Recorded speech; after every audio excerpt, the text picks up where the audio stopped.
என்ன மகேஷ் பண்ணிட்டு இருக்க? பில் போட்டுட்டு இருக்கேம்மா. தேங்காய் எண்ணெய் ரேட்டு ஏறிடுச்சு. ஆ. எல்லாரும் ஹேர் ஆயில் ரேட்டும் ஏத்திட்டாங்க. ம். நீ இன்னும் ஏத்தலையா? தேங்காய் எண்ணெய் ரேட் வந்து ரொம்ப ஏறிடுச்சு தான். இது வந்து இப்ப ரொம்ப பெரிய பிரச்சனையா இருக்கு. ரொம்ப ரொம்ப அதிகமா ரேட் வந்து ஏறி இருக்கு. சமாளிக்க முடியாத ஒரு சூழ்நிலையா இருக்கு. அது மட்டும் இல்லாம நம்ம தேங்காய் எண்ணெய் பிளஸ் நம்ம ஆயில்ல வந்து தேங்காய் பால் சேர்த்து பண்றோமா, அதனால இப்ப நமக்கு டபுள் மடங்கு வந்து இதுவா இருக்கு. முன்னாடி தேங்காய் வந்து 1 கிலோ 35லேருந்து 40 இருக்கும். இப்போ வந்து 65 டூ 70க்கு போயிடுச்சு. ஒரு கிட்டத்தட்ட ஒரு 450, 500 தேங்காய் வாங்கி உடைச்சு பால் எடுத்தா தான் ஒரு 20 லிட்டர் பால் வந்து நமக்கு கிடைக்கும் தண்ணி சேர்க்காம.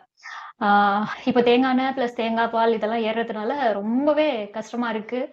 ஆஹ் இதுவரைக்கும் வந்து நம்ம உழைப்புக்கு நம்மளோட குவாலிட்டிக்கு நல்ல ஒரு நியாயமான ஒரு நல்ல லாபம் வந்து கிடைச்சுது. இப்ப வந்து அது ரொம்பவே பாதிக்கப்படுது. ஆனாலும் நான் ரேட் வந்து ஏத்துற மாதிரி இல்லை இப்போ. ஏன்னா ரெகுலர் கஸ்டமர் நமக்கு நிறைய பேர் இருக்காங்க. அதனாலதான் இன்னைக்கு இந்த இடத்துல நம்ம இருக்கோம். அதனால ஏன்னா விலை வந்து ரொம்ப ரொம்ப ஜாஸ்தியா ஏறி இருக்கு. 1 லிட்டருக்கு 150ல இருந்து 200 ரூபா வரைக்கும் ரேட் அதிகமா இருக்கு. நல்லெண்ணெயை விட தேங்காய் எண்ணெயோட ரேட் வந்து ரொம்ப அதிகமா இருக்கு இப்போ. இப்ப ரெகுலர் கஸ்டமர்ட்ட நான் எப்படி சொல்றது, அது ரொம்ப கஷ்டமா இருக்கு ரேட்டு ஏத்துறதுக்கு. இப்போதைக்கு நான் ரேட் வந்து ஏத்த போறது இல்ல. எது வரைக்கும் போகுதோ போகட்டும், பார்க்கலாம். ஆஹ் இதுவும் கடந்து போகும். சரிம்மா.